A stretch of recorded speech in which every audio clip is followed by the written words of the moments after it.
Hace unos días estaba viendo en YouTube un canal que se dedica a desmontar sectas, a ponerlas, a mostrar todos los manejos que se hacen dentro de ellas, etc.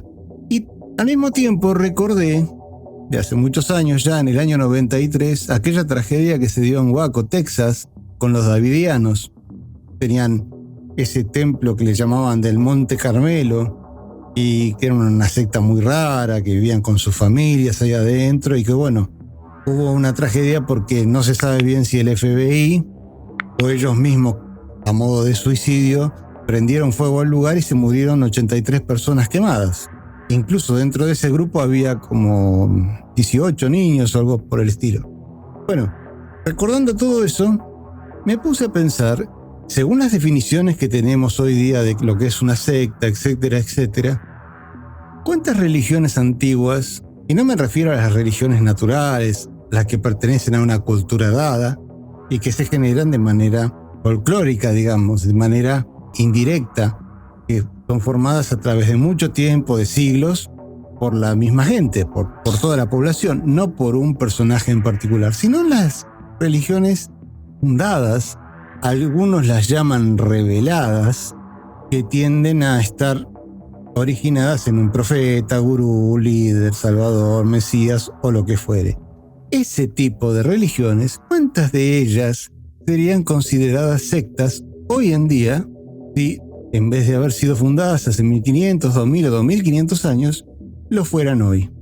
Es una pregunta interesante porque yo creo que en muchos casos la diferencia está dada por el tiempo, por la antigüedad que tienen, el prestigio que fueron sumando a lo largo de la historia artificialmente, y por el otro lado también su hegemonía, su tamaño en cuanto a número. Pero en los hechos reales, ¿qué diferencia hay entre una cosa y la otra? Luego de la introducción, lo vemos.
Saludos a todos. Bueno, la cuestión que quiero analizar hoy es cuántas de las religiones modernas, de las grandes religiones, de las fundadas por algún personaje, hubiesen sido consideradas sectas si se crearan en estos tiempos, si no tuvieran 500, 1000, 2000 o 3000 años. Es muy interesante entender que a veces el tiempo o la demografía es lo que valida algo y no su lógica interna, no su estructura, no lo bueno o malo que sea lo que digan o que sea lo que hacen las personas que pertenecen a esa creencia.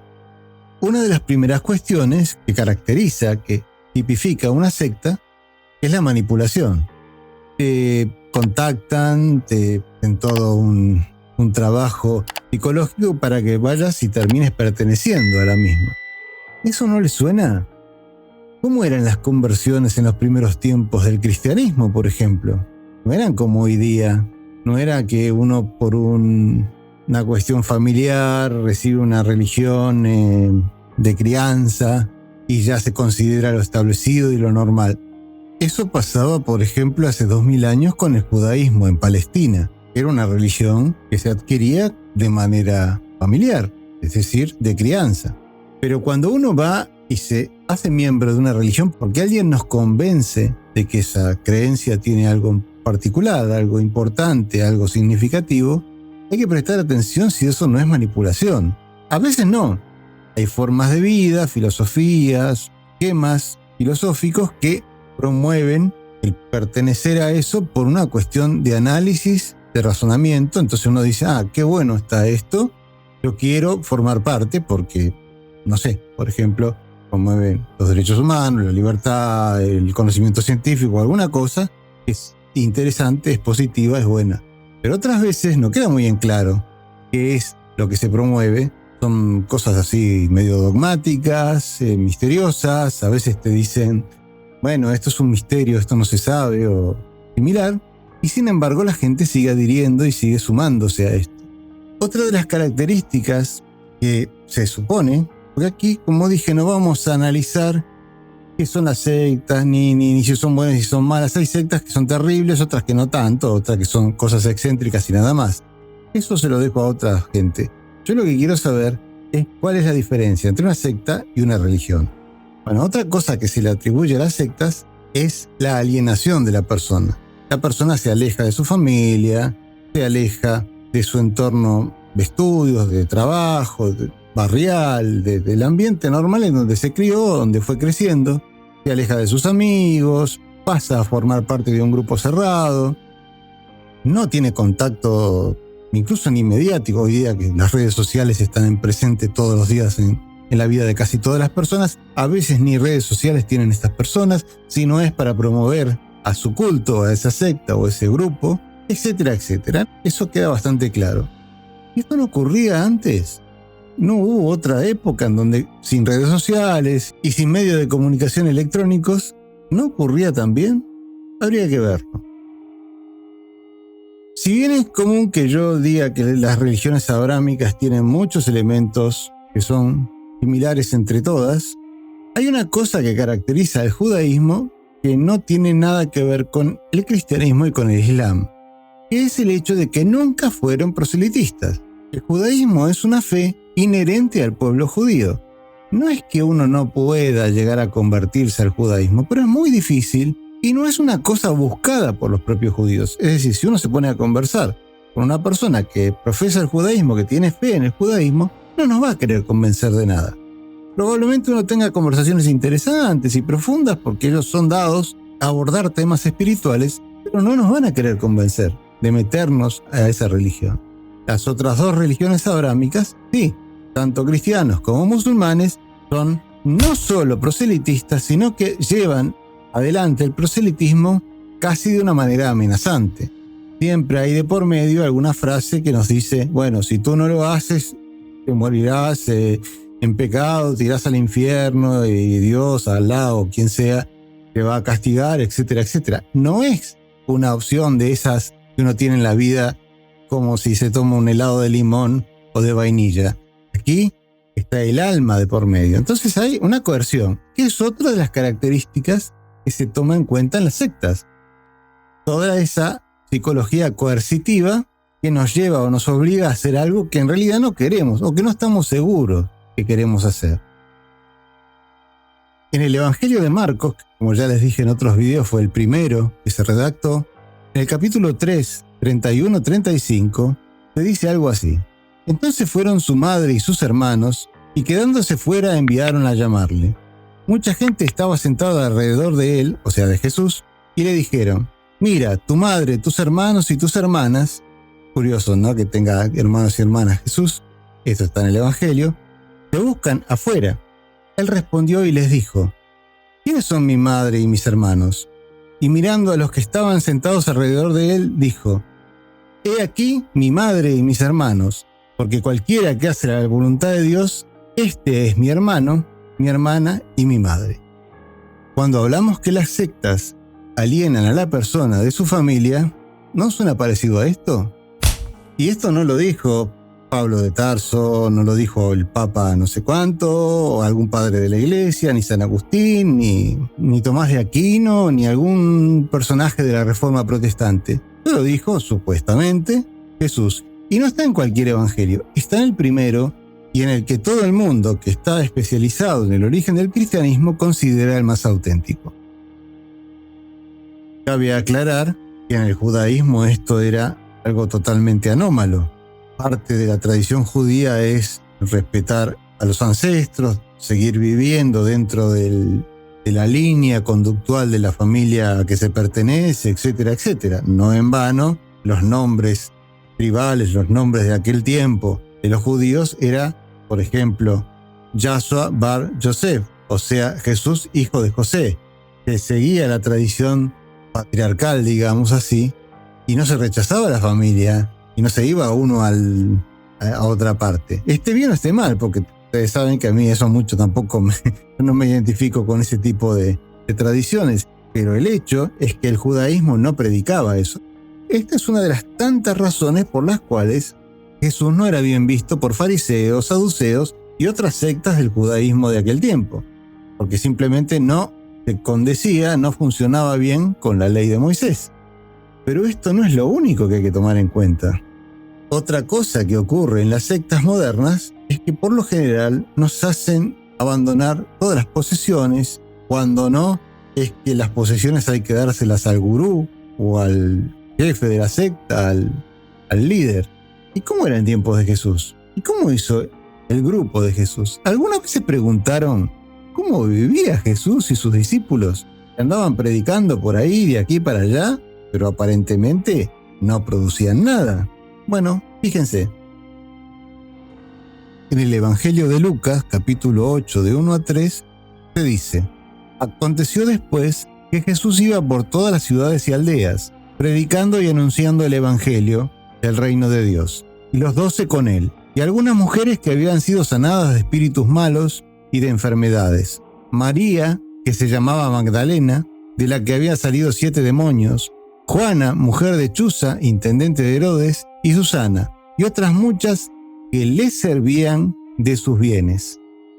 O sea, prácticamente se está diciendo que las discípulas de Jesús, que por cierto ya expliqué en un video anterior, que Jesús tenía tantas discípulas como discípulos, lo de los 12 es un constructo posterior. Jesús tenía muchos discípulos, hombres y mujeres, pero la cuestión que las mujeres, que seguramente tenían bienes almacenados, le daban al grupo principal, al grupo masculino de Jesús, dinero para que se pudiera mantener en sus muchos viajes a través de todas las provincias de la Palestina romana. Pero esto no termina aquí. En Lucas 14:33 se dice, o mejor dicho, se supone que Jesús dijo: Así pues, cualquiera de vosotros que no renuncia a todas las cosas que posee, no puede ser mi discípulo.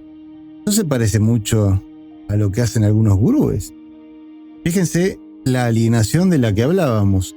Se aleja completamente de la familia, se aleja completamente de las posesiones, y de hecho, bueno, no los voy a citar cosa por cosa, pero ya conocemos aquella cuestión de al César lo que es del César y a Dios lo que es de Dios. Jesús no estaba a favor de pagar impuestos, o sea, no estaba a favor del Estado. Uno puede alegar que era porque estaba en contra de Roma, y era bastante lógico estarlo, porque los judíos eran dominados, eran subyugados por Roma, pero como fuere, el caso es que no Estado, no familia, no bienes, muy parecido a las sectas, ¿verdad? Pero sigamos.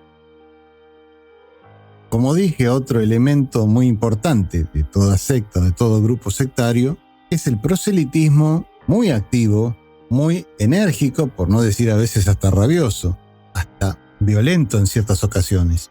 Miren estas frases. No me elegisteis vosotros a mí, fui yo quien os eligió a vosotros. Juan 15:16. Típico del líder que le dice a los demás: ustedes tuvieron el privilegio de ser elegidos por mí. No es que vinieron a mí por voluntad propia, porque les gusta lo que dije. Estaban asignados, estaban predeterminados. ¿Y estaban predeterminados a qué? Bueno, veníos detrás de mí y os haré pescadores de hombres. Mateo 4, 19, 20. También el elemento coercitivo, el elemento de transmitir una verdad sagrada que solo ellos entienden, que solo los iniciados, los que están dentro del grupo entienden, y que se le debe transmitir a otros que son los que están fuera, que los que valen menos, que los que están, en este caso, no son salvos, no están dentro del reino de Dios o del Malkut Yahvé, como en realidad decía Jesús, etcétera, etcétera. Lo que voy a decir ahora, si bien, para ser justo, es un agregado posterior, en tanto que son frases que supuestamente dijo Jesús después de resucitar, por ende no las dijo, a menos que creamos que resucitó realmente, pero que no obstante son frases que han servido durante casi 2000 años para la difusión mundial del cristianismo. Fíjense, Juan 20:21. Entonces Jesús les dijo otra vez: paz a ustedes. Como me ha enviado el Padre, así también yo los envío a ustedes. ¿A dónde los envía? Bueno, en otro versículo dice, en Mateo 28, 19, 20, por tanto, id y haced discípulos en todas las naciones, bautizándolos en el nombre del Padre, del Hijo y del Espíritu Santo, enseñándoles que guarden todas las cosas que os he mandado. Esto hoy día lo vemos común, lo vemos normal. Y consideramos, yo mismo siempre digo que si Jesús existió fue un profeta, pero no fue un profeta como los demás profetas de Israel, del mundo judío.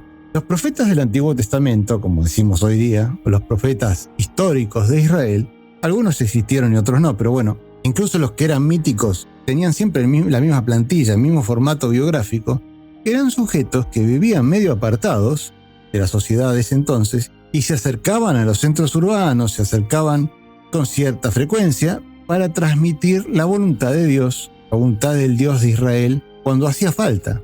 No eran tipos que andaban dando vueltas o viajando por todas partes.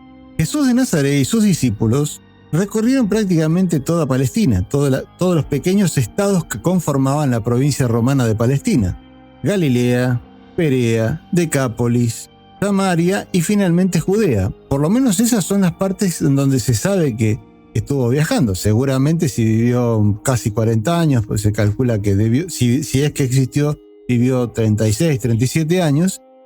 Bueno, en ese tiempo debió viajar a más lugares, no muy lejos, pero bueno, varias veces a todos los pequeños estados de Palestina. Como fuere, no era esa la conducta de un profeta, es la conducta de un personaje que difunde una doctrina hoy en día que quiere hacer proselitismo. Los profetas de Israel, los profetas del pueblo judío, eran tipos que se quedaban quietos, como Juan el Bautista. Juan el Bautista le predicaba a todos los que se acercaban a él, de alguna manera se trasladaba, era medio nómade, pero no andaba viajando por todo el territorio. Y mucho menos quería atraer gente así masivamente. Era otra política, era otra clave en esto de la religión que se quería transmitir, o en esto de la espiritualidad o de los mandamientos o lo que fuera que se quería transmitir. Uno era, bueno, entre nosotros tenemos que cumplir con esto, que era la ley de Moisés. El otro era, vamos a llevar esto a todo el mundo. Ustedes sabrán en dónde ponen a cada cosa dentro de la categoría de religión, de tradición de una cultura dada o de secta. Pero pensémoslo bien y no caigamos en el prejuicio de que porque algo tiene 2000 años o porque hay 1000 millones de personas en el mundo que profesan esa creencia, tiene por qué ser diferente que una pequeña secta que a lo mejor está formada por 100 personas pero tiene las mismas conductas y los mismos patrones. A lo mejor esa secta de 100 personas dentro de 2000 años domina el mundo. Todavía hay una cosa importante más que considerar. No todas las sectas, pero la gran mayoría de las sectas que son de tipo profético, de tipo que transmiten una supuesta verdad sagrada y de las cuales si uno no pertenece, si uno no participa, es como que se condena o se pierde de algo importante, tienen dos características fundamentales dentro de su teología. La idea de algún tipo de mesianismo, la idea que existe un ser o varios seres o un personaje que puede ser mítico, legendario o histórico inclusive, que es el Salvador, el Mesías, el que trae la verdad, el que es portador de la verdad. Y lo segundo es su característica apocalíptica. ¿Qué significa esto apocalíptico? No apocalíptico en el sentido del libro del Apocalipsis de la Biblia, que se ha venido a identificar como idéntico o correspondiente al fin del mundo, a los últimos días. No, Apocalipsis quiere decir revelación, en griego. Pero aparte de esto, la noción de Apocalipsis implica que va a pasar algo importante dentro de poco tiempo. Aquí les dejo varios versículos en donde Jesús permanentemente decía que no pasará una generación sin que llegue el reino de Dios, sin que lleguen las cosas que él predicara en su momento al mundo. Bueno, no pasó. Pero no ese es el punto, no importa si él estaba equivocado o no. Lo que importa es que traía esa creencia, llevaba y predicaba esa creencia de que las cosas iban a pasar inminentemente. El Apocalipsis, cuando fue escrito por Juan de Patmos, que Juan de Patmos, dicho sea de paso, no era Juan, el discípulo de Jesús, sino otro Juan, y algo en la tradición hizo que con el tiempo se fusionaran estos dos personajes, pero no eran el mismo, entre otras cosas por cuestiones cronológicas. Juan de Patmos escribió el Apocalipsis en el 120 o 130 después de Cristo, y por supuesto, alguien que hubiese vivido 100 años antes no podía, supongamos que hubiese vivido 100 años, no podía tener 0 años en la época que vivió Jesús. Entonces es imposible, pero más allá de eso, el que escribió el Apocalipsis lo hizo con un sentido de inmediatez. No estaba escribiendo cosas que iban a ocurrir miles de años después. Hay otras religiones que sí hacían eso. Por ejemplo, en algunos de los libros del zoroastrismo, o mejor dicho, del mazdeísmo, Zaratustra postula que algún día iba a venir un nuevo profeta parecido a él que iba a reformar el mundo, pero iba a ser después de mucho tiempo. En la India se cree en los avatares de Vishnu, en el budismo se cree en la sucesiva venida del Buda, que en realidad siempre es el mismo pero que reencarna, pero eso ocurre a través de miles de años. El Apocalipsis originalmente era algo que se manejaba como que iba a pasar a poco. No sabemos cuánto, pero como decía Jesús, no pasará una generación. Bueno, pasaron 2000 años, que no sé cuántas generaciones son, y no pasó nada. Pero la característica principal de una religión apocalíptica es esa, la inmediatez. Esa cosa de que si no hacemos algo no nos salvamos porque se viene encima una cosa terrible para el mundo, una oportunidad que va a pasar y después que nunca más se va a dar, o lo que sea. En el caso de Jesús era el reino de Dios, que él mismo decía, bueno, esto un poco también lo traduce mucho mejor el Evangelio apócrifo de Dídimo Tomás, en donde plantea que el reino de Dios está dentro y fuera también, pero sobre todo dentro de uno. Él planteaba eso, que había que hacer un cambio radical, rápido, y eso es típico de las sectas. Para terminar hay que hablar de una cosa que es inexorable, o sea que después de analizar todo esto tenemos que inexorablemente terminar acotándolo, que es el tipo de muerte que él tuvo.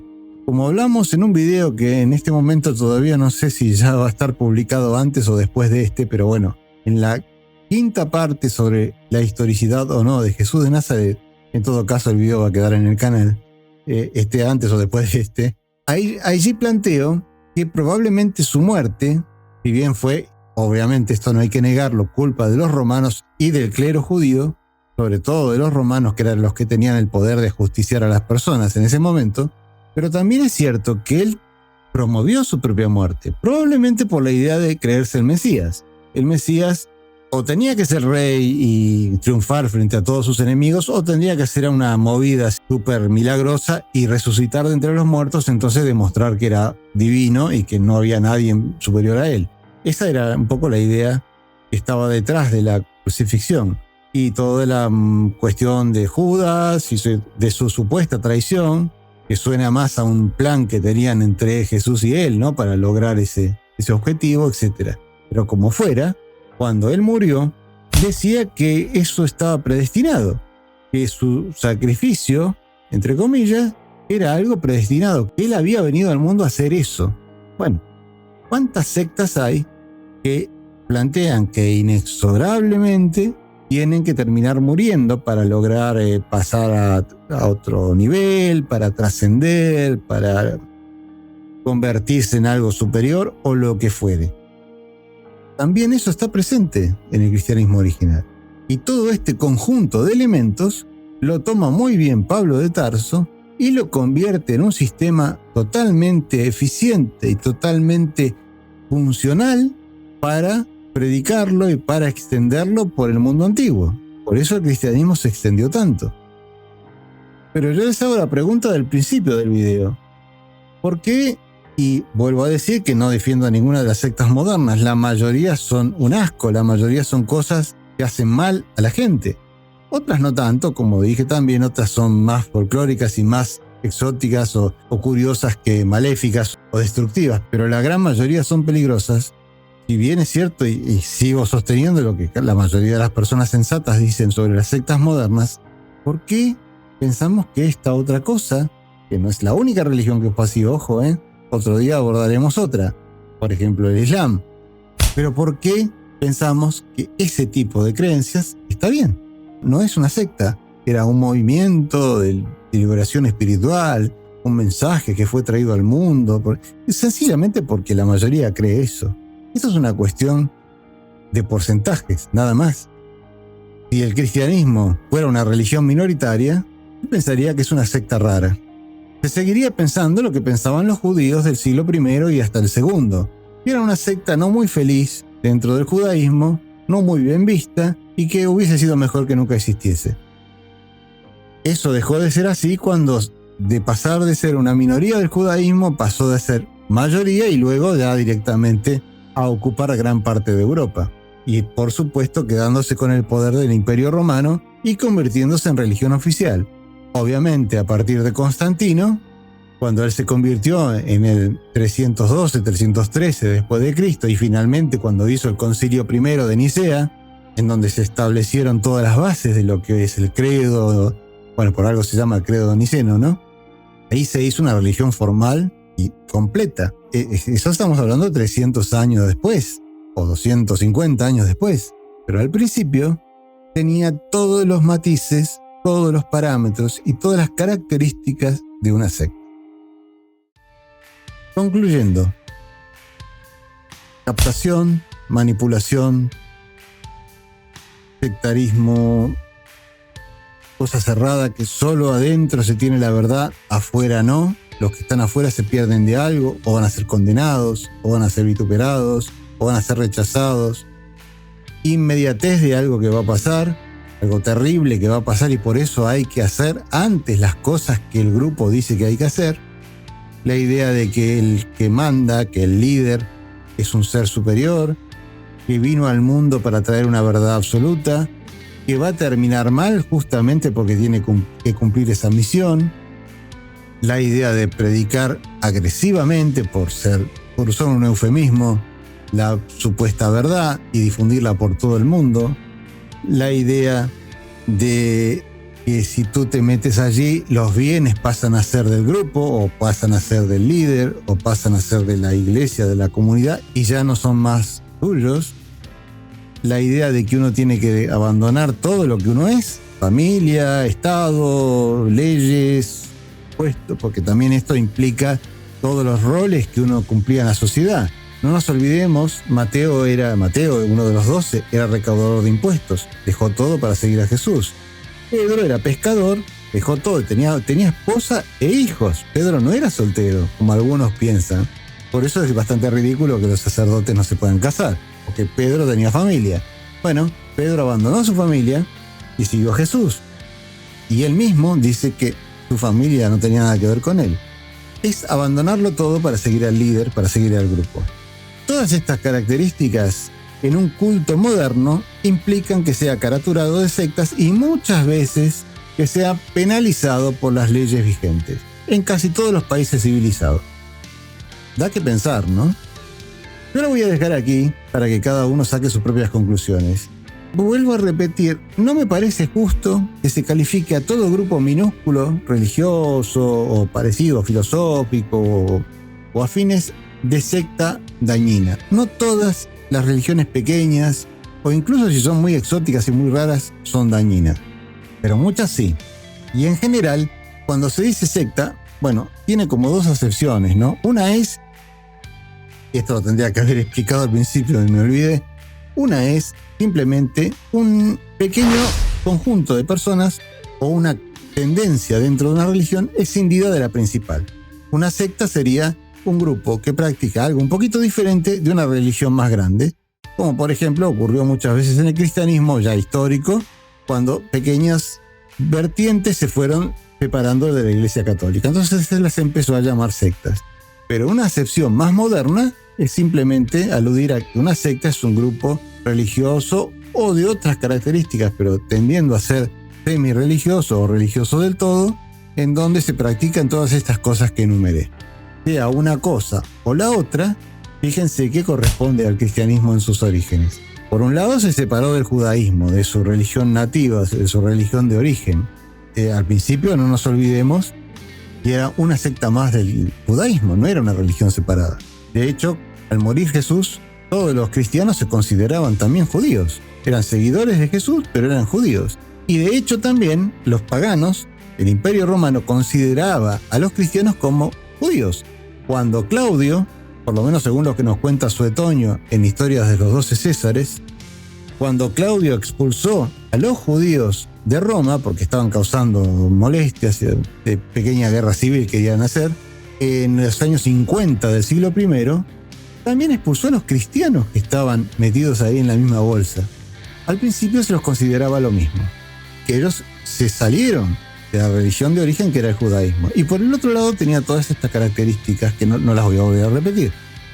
Bueno, entonces, si el cristianismo en su origen no fue una secta, medio que se parecía mucho, ¿no? Aclaro una cosa final. No quiero decir con esto que sea ni bueno ni malo ni nada distinto de lo que es. A mí personalmente no me interesa mucho si cabe o no dentro de estas definiciones. Pero para ser racionales, para ser coherentes, para ser lógicos, tenemos que entender que no había diferencia. Y por último les digo, si el cristianismo fuera fundado hoy, sería perseguido por las religiones dominantes, sería seguramente casi ilegal por parte de las leyes vigentes en cualquier país, por lo menos de Occidente, cualquier país del mundo civilizado, entre comillas, y sería visto como algo marginal, algo extraño, algo fuera de los cánones en todos los sentidos posibles. Bueno o malo, dependiendo de quién lo mire, por supuesto, pero caería en todas estas consideraciones.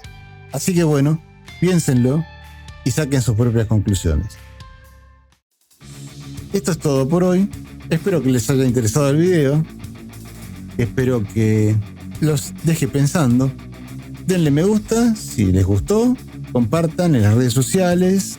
Comenten aquí debajo del video, en la comunidad del canal o donde sea que posteen esto o que lo postee yo en las redes sociales. Pueden hacer un debate allí. Me interesa saber qué opinan ustedes de esta cuestión.